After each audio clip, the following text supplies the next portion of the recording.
You're tuned in to the Ross Tucker Football Podcast, guiding your gridiron journey, none other than your host, former NFL lineman, Ross Tucker. Oh, yeah, it is. But it's not just any Ross Tucker Football Podcast. It's a teaching tutorial Thursday. Yes, I know it's redundant. That's kind of our thing at this point. What does it mean, though? It means we've got the civilian GOAT, greatest of all time in terms of film review that never worked for an NFL team. It's Greg Cosell, of course, from NFL Films University. We've also got to get into some of these contracts that got signed over the last couple days, and we've got a few winners. Now, I don't think, maybe I missed it, I don't think anybody sent in a sponsor confirmation email, meaning you took advantage of the code at Good Ranchers, or you bought some Labatt or Omaha Steaks or whatever, and you sent it to me, ross@rosstucker.com. I don't think I saw that.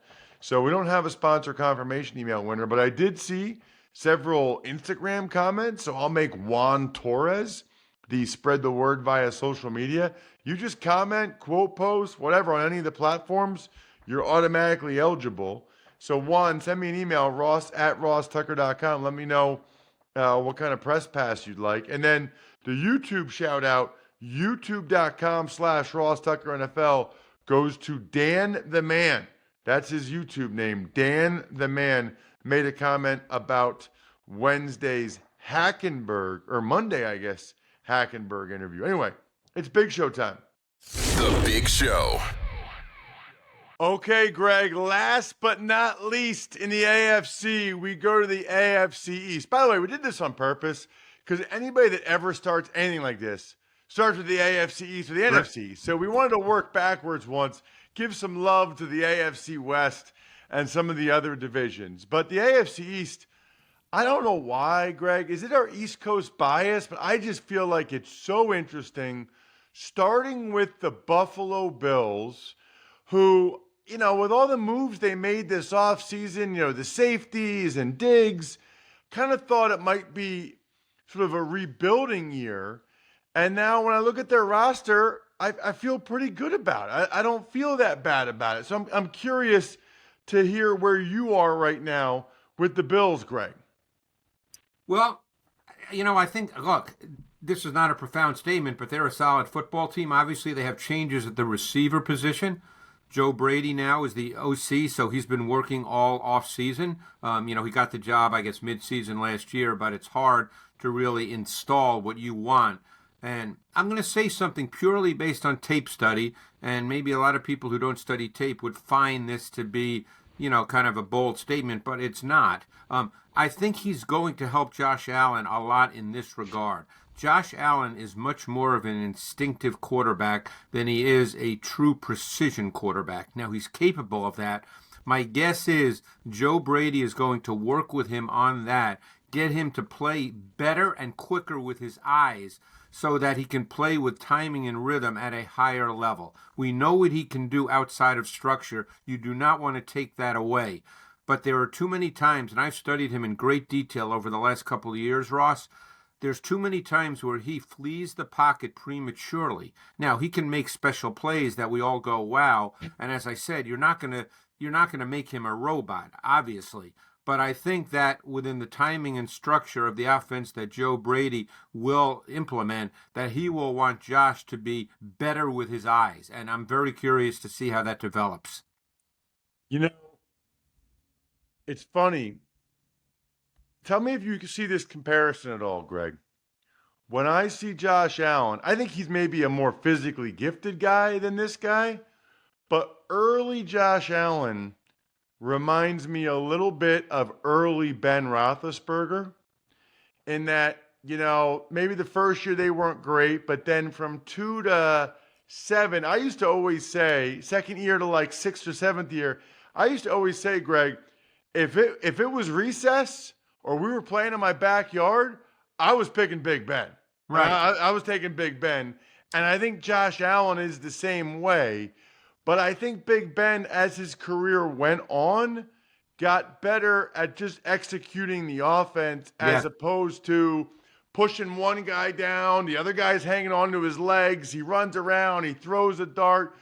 I feel like Josh Allen, to your point, is still at that stage a little bit, and he could make things easier on himself if he just takes some of the easy ones a little bit more. I would agree with that.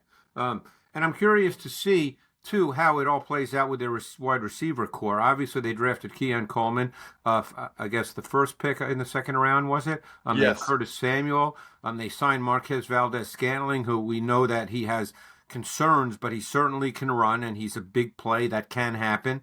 We have no idea what Chase Claypool is at this point, zero idea, other than he hasn't been very good and he's been moved around.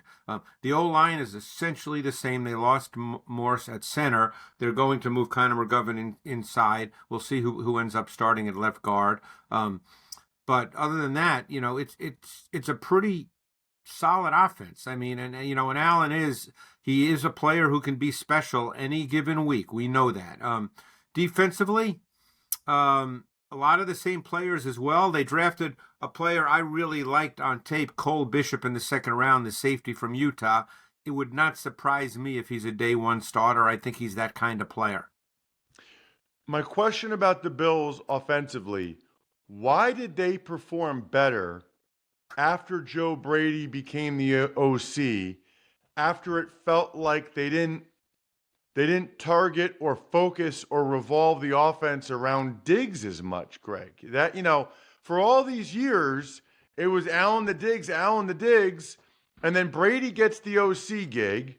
It seems like they don't throw it to Diggs as much, and yet the offense seemed to be much better. Well, and again, everything I'm about to say is based on tape. And I know sometimes people think that I'm making, that's an opinion that I'm making. This is based on tape. I think that their offense under Ken Dorsey had reached the point where it was somewhat predictable in terms of the concepts they were running in given situations, and therefore easier to defend. And they always had Josh to bail them out because he has that kind of individual talent. I think what you saw with Brady was an attempt, and we'll see now how it plays out now that he's in his first full year as a coordinator, was an attempt to be more schematically based and not have the offense focus on individual players.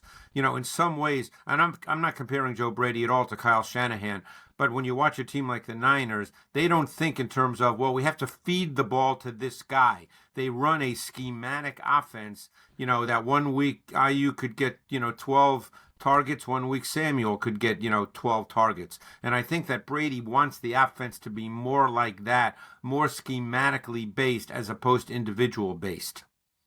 Interesting. I can certainly see that. And you know what? I think that they, Greg, on some level, feel the same way or believe that. Otherwise, I don't think they would have gotten rid of Diggs, to be honest with you. I mean, I think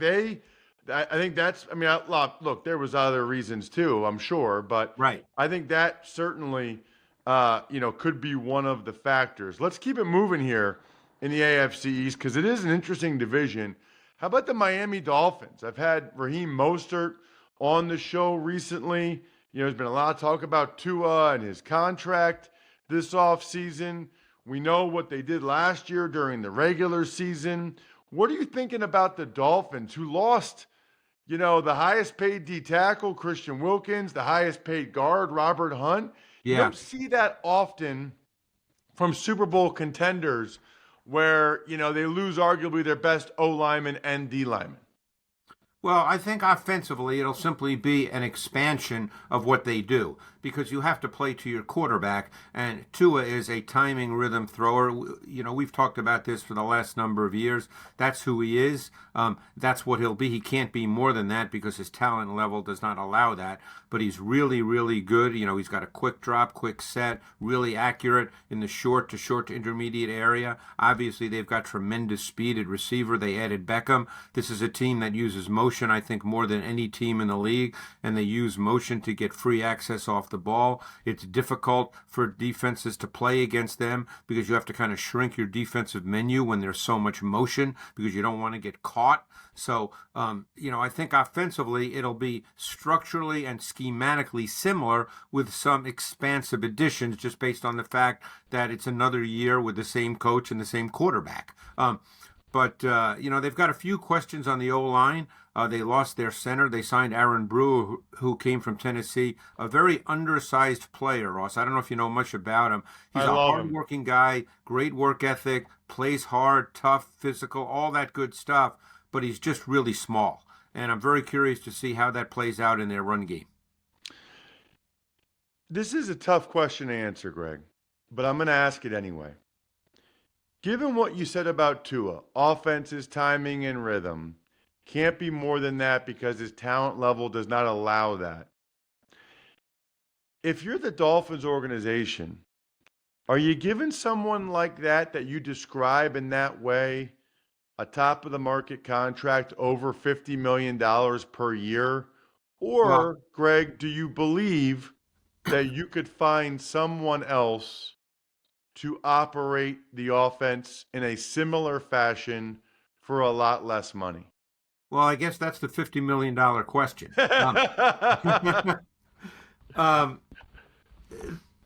Is it theoretically possible, Ross, to find someone else?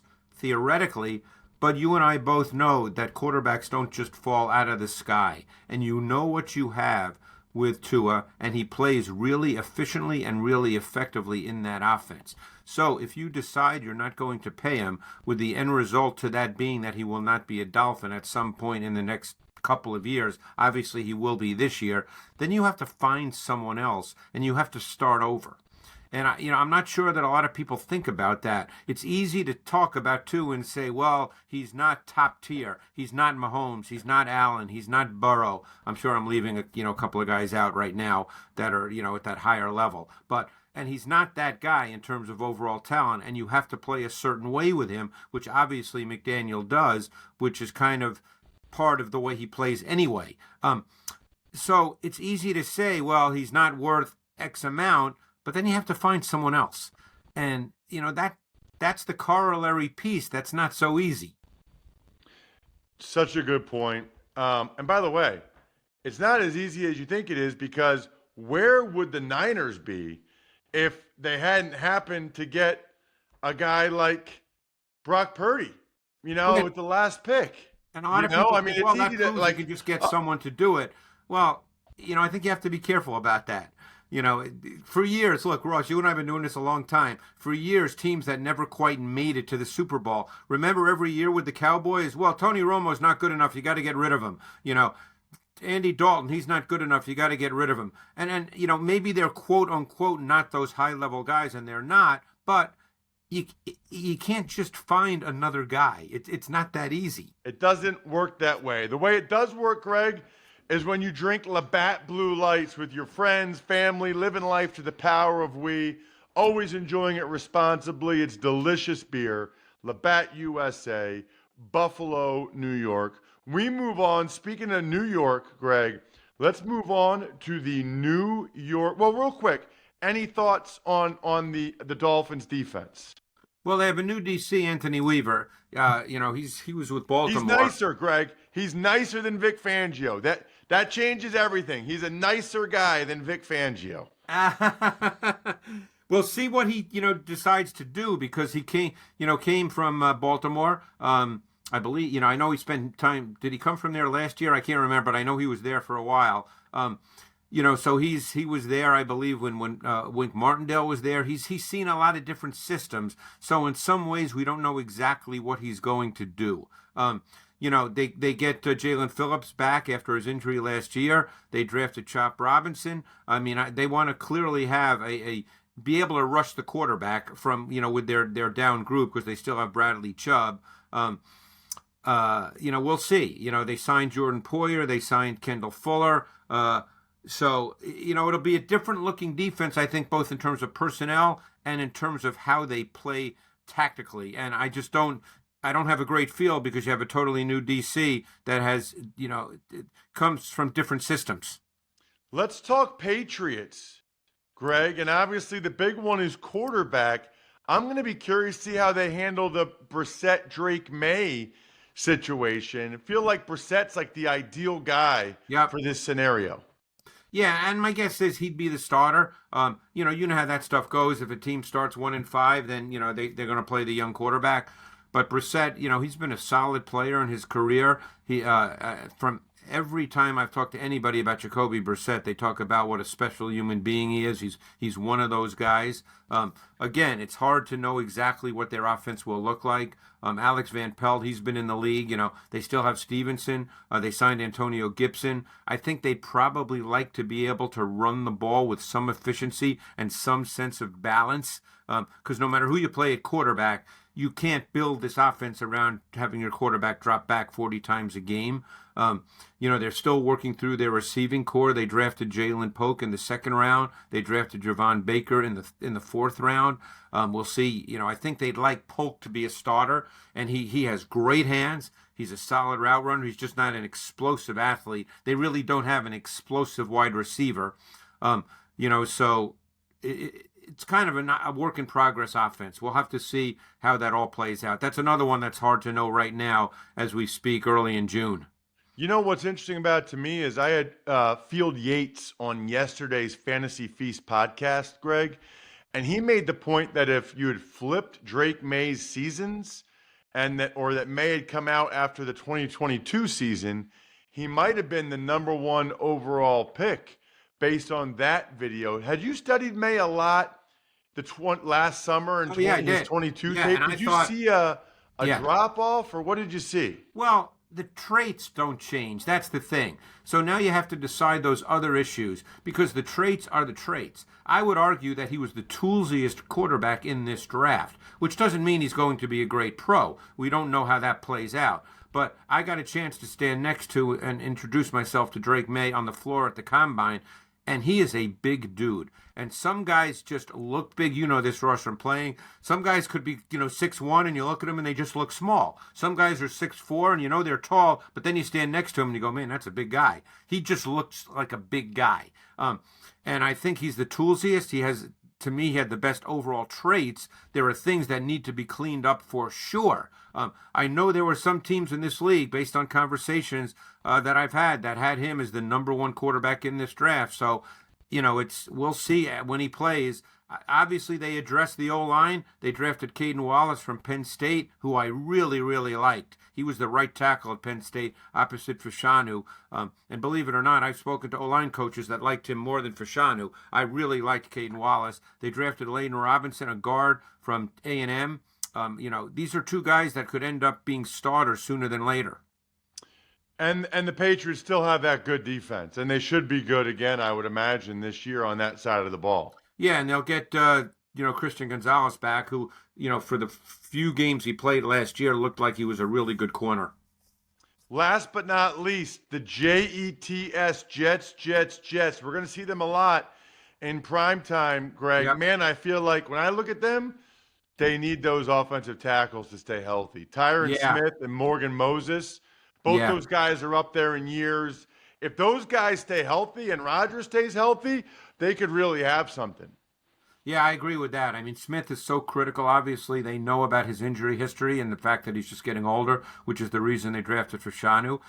Morgan Moses, he's a guy, and again, not that I've studied him in great detail throughout his career, but wherever he's been, Ross, he's a solid right tackle. Yep. You can line him up and you're fine at right tackle. Yep. Obviously they're counting on some players. They signed John Simpson to play left guard. They feel good about that. I don't know enough about him to know. I really liked Joe Tippmann when he came out of Wisconsin. So, they expect him to be a really solid center. You're right about the O-line because, they've got Breece Hall. They've got receivers. Hopefully Mike Williams can stay healthy. When he's healthy, he is your classic boundary X. Garrett Wilson can line up anywhere, and he is really, really good. I'm sure they're counting on Malachi Corley, just a player I didn't love as much as some, but I'm sure they drafted him to be their slot. So, yes, offensively, if Rodgers can stay healthy and still play at a high level, which there's no reason to believe he won't, then this is potentially a really good offense. Why did you not like Corley as much as others, Greg? I guess I didn't see on tape. Everybody spoke about him as being phenomenal run after catch. And while there were some examples of that, I didn't see that as an, oh my God. Now, again, the problem when you watch guys like Corley is the offense he played in so limited what he was asked to do. Now, again, that doesn't automatically mean he can't come in the league and really run routes and be a lot more diverse. But I just think there might be a learning curve there for Corley. But he's a big kid. He's not tall, but he's got some girth and some weight to him. And he's tough and he's physical and competitive. But there were others I liked more. But, look, he got drafted to be honest with you, about where I thought he should get drafted. There were some who were talking about him as a late first, early second round pick. That I didn't see. But he got drafted in the third round, which to me was about right. Yeah, it sounds like, I think I saw where Aaron Rodgers said that was his favorite receiver in the draft or the guy. I'm like, listen to Aaron Rodgers talk. Was he really spending time? Like, I've heard him talk about, he has a lot of other interests. Was he really watching Western Kentucky tape? That's what I want to know about Aaron. What about the Jets defense? They were good last year, Greg, really good. I can't imagine they wouldn't be good again this year when you look at, they have a lot of the same people. They're really good at corner, which is a great starting point in the league right now, the way the game has evolved with Gardner and Reed. DJ Reed gets lost in the shuffle because of Sauce Gardner, but he had an outstanding year a year ago. Jermaine Johnson, I think, is really coming on. He could be a really dominant impact type player. Quinnen Williams, we know about him. They have now Hassan Reddick is there. We know about the Williams brothers, both really, really good players. C.J. Mosley is one of those, stacked Mike linebackers that is just really good. I mean, this is a really good defense. And you can't, and I think they have a lot of depth, too, on the D-line. So, someone like Michael Clemens, he's a big kid. He's a good player. Will McDonald, he can rush the quarterback. There's a lot here on defense. I would expect them to be very good on defense. I would expect you to be very good every time you come on the Ross Tucker Football Podcast because you are. Check him out on social media at Greg Cosell. He's the man. Thank you, Greg. Thanks, Ross. Father's Day is coming, and you have to understand what your dad wants. He wants meat, and more importantly, he wants 100% American meat. That's why I've teamed up with my dudes over at GoodRanchers.com. They've got this new King Cut box, perfect Father's Day box. Here's what it has. Thick cut bone-in ribeyes, center cut filet mignons, thick cut bone-in New York strips, every steak aged 21 days, hand cut to perfection. Love the free bacon for life offer. Love the partnership with Paralyzed Veterans of America. If you've been following on social media, I have been all week at a seminar, which has been awesome. Absolutely loved it.